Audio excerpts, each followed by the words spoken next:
John Danowski, student athletes Josh Down and Brendan Fowler. As last time, we'll have an opening statement by the coach, followed by Q&A sessions. Coach Danowski. Well, first, I want to congratulate Syracuse University. Such a rich tradition and a classy coaching staff and great young men who played really hard. And we just want to start by saying that nobody scripts being down 4-0 or 5-0, and inside, we're all pretty. I think we're all freaking out. But Jake Dupuca's first goal, I think allowed everybody to relax a little bit. Having Brendan Fowler at the face-off X certainly doesn't hurt anybody's confidence when he trots out there. And and at halftime, we basically said that we need to play Duke lacrosse over the next 30 minutes. I don't know that we did that in the first 15. I think the big stage, the big event, got to us a little bit. I think guys were a little tight, a little nervous. And but I think at halftime, I think getting back to 6-5 helped everybody. I think we were settled down, at halftime, and then just continued to play the game. Open it up for questions for the student athletes again. Please wait for the mic. Patrick Stevens from Lacrosse Magazine for Brendan. Did you feel like that run you had there, I think it was 13 in a row at one stage, was one of the best grooves that you found yourself in? And being down 5-0, did you have a sense that just kind of getting one more was going to gradually help you guys get back in this? Yeah, absolutely. I mean, obviously winning face-offs, get the ball back. It helps you out, makes it a lot easier to score goals. But I mean, I just kind of I violated a few times, kind of let it get to my head a little bit once I cooled down a little, and just kind of stuck to what I do every day. So got into a groove there and just felt pretty good going out there every time. Coach Danowski, Andrew Bean from Duke Chronicle. You said knowing scripts being down 5-0. What's it like when you're handed the script when you start the season 2-4 and coming back from that to be in the national championship again? No, nobody envisions that. It's about just showing up every day to work and taking each day one day at a time. And I think when you're involved in athletics, you learn to live that way. Whether it's Tuesdays in the weight room or film days or pregame night before meetings, you just keep on working and keep on staying on task. Danny Lazarus, Duke Lacrosse. Josh, can you talk a bit about how you guys were stopped a little bit in the first quarter, but how the offense evolved throughout the game? Right. Well, obviously with such a big stage, I think people just want to make plays. It's a natural occurrence, but I think our coaching staff did a great job at settling us down. I want to reiterate what Coach said. We wanted to play Duke Lacrosse, and I think everyone saw that when it was evident when we started doing that. And our seniors got patient. We got patient. We went back to our smart spacing. I just think that's just the way things were. And yeah, they stopped us, but I think it was more, we were stopping ourselves because we're just trying to make a play instead of playing the way we know how to. Hey, Coach, Tyler Tyus, Philadelphia Inquirer. What can you say about the play of your goalie, Turi? Cal Turi, I guess his final record, I think for this year was 14-1 after he took over from Dan Wigweiser. Cal's a winner. He makes plays, intercepts passes, picks up ground balls. He's got great touch in the clearing game, and he does more than just stop the ball. One of the toughest things to do, I think, in college athletics now is to be a goalie. I'm not sure why anybody would want to be a goalie, and I'm sure most parents would agree with me. Put their son in the goal, but he is, he's just a winner, and got better, as the weekend went on.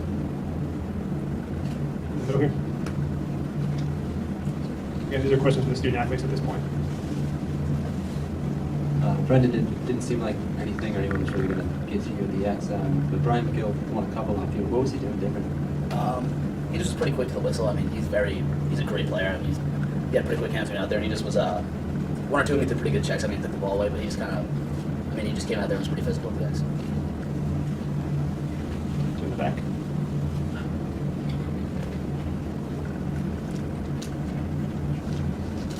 Josh, their goalie made some stops early on you guys and played pretty well. And in the second half, you seemed like you solved them. Was it just a product of you guys getting better shots, or did you locate them differently or try anything different?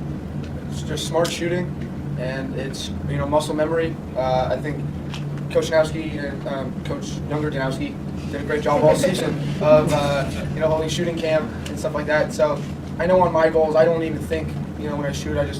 I've done it so many times in practice that it just happens. Brendan, you mentioned the early violations and kind of getting us a little bit of a very minor slow start. But how did you kind of work your way out of that? And were you kind of thinking, what's going on here with a couple of those early miscues of the penalty as well? Yeah, I just kind of, obviously it's a big stage. I was really excited to go out there. I think I just kind of calmed down after a little bit. Our wings were phenomenal all day. They were helping me kind of do my thing in there, boxing out. And I just kind of the first few, I just had to feel out the refs, feel what was going, and then just felt a lot more calm after that. one at the back. Terry Floyd's out across. Josh, you mentioned shooting camp. What exactly was that? Can you expand on what that kind of involved? Shooting camp, it's just getting up a little bit earlier after breakfast, and then just going out and doing shooting that we would do that we run in our offense. We run a couple different sets, and you can't just go out there during the game and just expect to hit shots. We got to practice, and that's what we did. We got reps at that, and whatever that may be, whatever setup that may be, we just wanted to go through the motions and just keep doing it and doing it and doing it until, like I said, you don't think about it. Brendan, did your background as a football player and a wrestler, does that help you, develop your technique on face-offs? And with your dad having played football in the city, do you have any connection to this area or memories? First, I think football and wrestling definitely helped me. Facing off, obviously very physical. I think wrestling a lot equates to balance you have to have in wrestling. Kind of, I think, helps with facing off, just kind of moving around there, balance. Philadelphia, yeah, my dad took me here a couple times when I was little, but not too much. A few memories of visiting Jordan Bull, that's about it.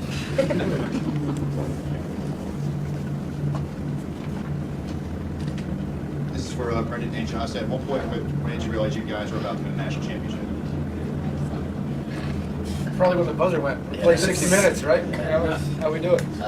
We were up 6 goals with nothing to sound off, and I was like, I just had to focus until the buzzer went off. But I don't know. I think when they got that penalty at the end, we were man up with a few seconds left. I kind of let it sink in then. But until then, we were just kind of trying to stay focused and finish the game. Coach, could you talk a little bit about the offense? You had 5 guys with multiple goals. Can you talk about really what you guys were doing that kind of, I guess, gave to Syracuse in the game? The evolution of any team, begins way before this year. And so, you had Josh Offit and, Dave Lawson and Jake Tripucka. And if you look, the seniors really did a phenomenal job of making plays. And in these games, somebody's got to make a play. And usually in midfield, if the midfielders can open up some things, then the attack can play well. But the balance that we've had all year, it's Jordan Wolf's 3rd year. Josh Dion's 2nd year as a starter. Josh has played extra man most days as a freshman. And then, 2 freshmen who we think the world of, and Demon Class and Miles Jones, have great potential. And Christian Walsh moved from attack, who's our starting attackman, unselfishly moved from attack to midfield to allow Case Mathias to step in. Now, Case didn't play in the first 4. He didn't really step on the field in the first 4 games. So now, you've got tremendous unselfishness by Christian, and so the balance. And we have some young blood, some veterans, guys who former attackmen, lefties, righties. For this particular year, it all seemed to fit. But also, it's the nature of, Jake and Dave were freshmen, and won a championship, but didn't play much. We're actually short stick D middies as freshmen. So it's, offense has evolved over the course of, not just a season, but over 4 years. One more for the student athletes. Josh, talk about scoring a hat trick in the title game. I mean, I just did what I had to do, for my teammates. I followed the slide. That's what we like to call it. But it was a part of Jake Tripucca and Dave Lawson and Josh Offit dodging hard. I mean, my job was pretty easy. I just get to shoot, score, and celebrate. But if they didn't dodge like real men, they wouldn't draw anybody. So I was very fortunate to play with those guys. But it means the world to me. Thank you, Josh and Brendan. Thank you very much, guys. Thank you, guys. At this point, we'll open up to questions for the head coach. Congratulations on your 2nd national championship. Thank you. Down 5-1, did you make any adjustments on defense to stop up slow Syracuse, or was it just Brendan kind of starting to face off? So what turned things there? No, defensively, we actually tried to slow down a little bit. Thought we only gave up 2 goals in the box of their first 6. When they settled in 6-on-6, we call that in the box defense. And we gave up 1 extra man, and we gave up 3, in transition and early offense. And we thought we were just getting out. We were sliding a little bit too quickly. We thought we were going to move to what we call a ghost slide, where we're going to fake slide and then recover, get back, and make them spin the ball. And we did a much better job, after that. But in the beginning, we're pretty athletic defensively, and we're a pretty good sliding team. But we were going just a little bit too fast, so we just tried to slow everybody down. Yes, we tried to slow the slide to the ball, the initial slide, and then we just missed on the first goal on the wing that they scored. The Luke Dupree didn't get down. On the second one, the through pass, Henry Lobb, was just a hair late. And we just thought that, we were in a good position, and we understood what they were trying to do, but we just had to slow things down a little bit. Yeah, right on the side. John, I know we've talked a few times about just how early on in the season, Brendan was kind of the one consistent thing that you knew that you had. Was that, not just today, but over the course of the year, the ace in the hole for you guys? guys, the one thing that you knew you could count on, even if you're in a hole 2-4 overall, 5-0 today, something like that? Yeah, I think so. I think that we would say every week, maybe this is the week that Brendan doesn't win 65% of his face-offs. Maybe this is the week that, so we have to be ready for that. We still have to be able to compete, figure out how to win if he doesn't. But that day, almost never came. But we still were preparing for it each week. And so, we always say going in, what can opponents do? They could put a pole out there. They could try to beat them up, physically. They could try to, force them to win the ball backwards and then get a 10-man ride, or, they could do something to try to jumpstart their team. But Brendan, it's just an amazing story. The fact that he broke his collarbone last year in this game. I saw the X-ray and it was like a clean break. Had to rehab all summer, couldn't lift weights, couldn't do anything. Got himself ready to get back on football team, like in October. Got cleared in October. Got a couple of runs in November on special teams. I mean, he's not even with us in the fall, and maybe there's something to that. That we don't screw him up. Hey, John, Steve Wiseman, Durham Herald Sun. Saturday, you guys had the big lead against Cornell, and they were able to make a rush and get right back in the game there at the end.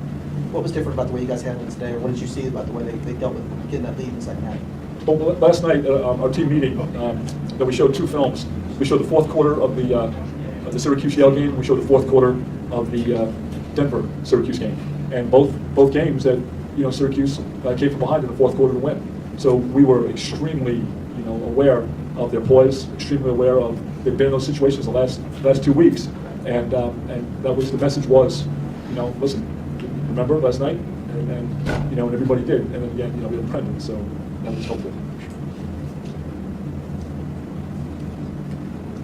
Coach, was there any difference for Kyle Torrey in the goal from the first quarter to the next three? Is there anything you had to tell him? Did you have to calm him down after giving up 4 goals? Well, I think that Syracuse just shot the ball well. They got a couple of looks inside.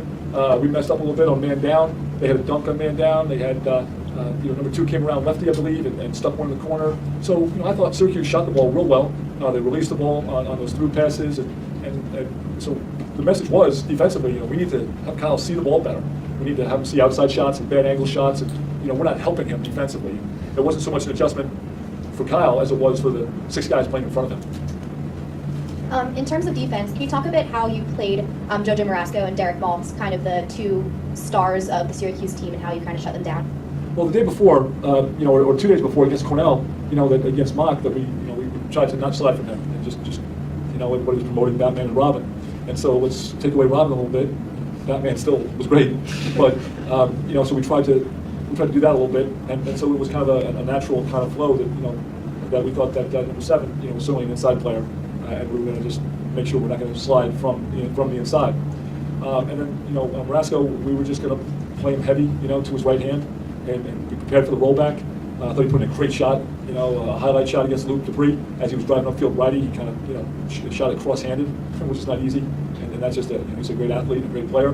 But I thought our guys were very disciplined, just staying on his right hand and making it be right. Coach, you and Josh Bush both use the phrase playing Duke lacrosse. What's that grown to mean? What do you think it means to your guys to be going out there playing Duke lacrosse?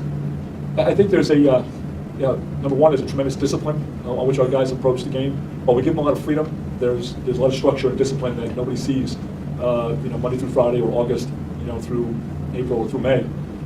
So there's a certain amount of discipline, there's a certain amount of work ethic. We really try to, blue-collar guys, so I don't know any other way. But there's this, ground ball mentality, the same things that I learned when I was in high school, that were important. The game hasn't changed to me that much.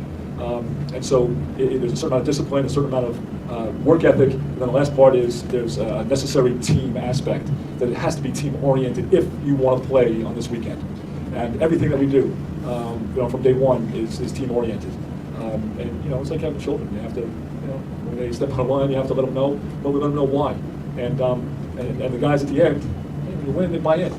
2 and 4, as a coach, you're scared stiff that, they're not buying in. But, the hope is that, the lessons all learned. John, Ed Lee with Baltimore Sun. Can you take a moment to reflect back? In terms of your coaching, is this one of the better jobs you've done at Duke? This was a job for the staff and the support staff and the seniors. This was, I will look back at that and say, our kids, sometimes I wonder if we command too much of them in the fall. They're in the weight room 4 days a week at 7 o'clock in the morning, and they were running, 4 days a week. And I'm always saying to the coaches, you know what? If I'm this, if I'm those guys, I'm not playing. I'm doing something else. and so we demand a lot of them all year round. But I've been here for 7 years. Nobody's ever quit. Nobody quits the team. Nobody transfers. 100% guys graduate. They buy into what's being taught. So it's really it starts early. It's Matt. I'm so proud of Matt in that he's picked up the coaching thing. Maybe because his grandfather was a coach and his uncle was a coach, and he didn't pay attention to me. But Ronnie Caputo, fabulous. Joe Stenographer, first year with us. Maryland kid who was is a volunteer, and he's in the office every day. And so the commitment by the staff, and then certainly by the seniors. And then your seniors have to buy into what it is that you're trying to teach them. Coach, if you don't mind me going back a couple of years, can you tell us a little about the experience and process of finding Brendan as a freshman, and if you thought then whether a moment like today as the MVP would be possible? I'm going to tell you about recruiting. I heard through the grapevine that the Chaminade face-off guy was coming to Duke. So I called Jack Moran. I've known Jack, since we were out of college, who's the head coach at Chaminade. I said, Jack, I heard your face-off guy applied on his own and got into Duke. Is that true? And this is like May of Brendan's senior year. And Jack said, yeah, he hasn't called you yet? I said, no, I got no idea. And I didn't meet Brendan until August of his freshman year. We had nothing to do with recruiting Brendan, getting him into school. Everything is on his own. And, those stories don't happen too often, but that's a true story. We take no credit for the recruitment of Brendan Fowler. Right in the middle here. Hey, Coach, congratulations on winning the national championship. How would you describe this season? The wonderful thing about coaching, that every season is different. No 2 seasons are the same. No group of young men are the same. We replaced 2 coaches, Chris Gabrielli and John Galloway, who both left and went to Providence. Chris is the head coach. So, we have a kind of 50% new coaching staff. We've got new freshmen. And every year is just this this magical journey. And bumps along the way and adversity, and some teams can handle it and rise above it, and some don't. But the hope is that everybody learns from it, and it's a great way to make a living. I'll tell you. We've got time for 2 more questions first. At what point did you see Syracuse's defensive legs start to go, and what did you guys do to take advantage? I thought in the third quarter, we just had the ball so much. It's hard to play 2 games in 3 days, and you're going to wear down. But I didn't think they had as much energy in the middle, late in the third quarter, like running out shots. As they did early in the game. It's just hard. It's hard to play 2 games in 3 days, and it's and especially when the ball was just on that one side of the field in that second half. And last question from back. Coach JoJo said he noticed he couldn't get a short stick on him, no matter what they tried as far as picks and whatnot. Is that something you've done, all year, kept a long stick on their best player, or was that something special? Well, we the first game of the year we played Denver, and Denver plays that hybrid pairs offense where they're always picking. It's like an indoor lacrosse offense. And so, from those first 2 weeks of the season, without knowing that you're preparing for a championship game, you're preparing for Denver, but, we had to really focus on playing picks. And either switching, we have the drop call, where we're going to stay on our man, and, switch or hedge or, or jump the pick. And so, it's something that, from the first day, and a lot of teams do all year. So it was just something that, thankfully, that, we got good at, on the last weekend. Thank you, Coach. Congratulations. Thank you.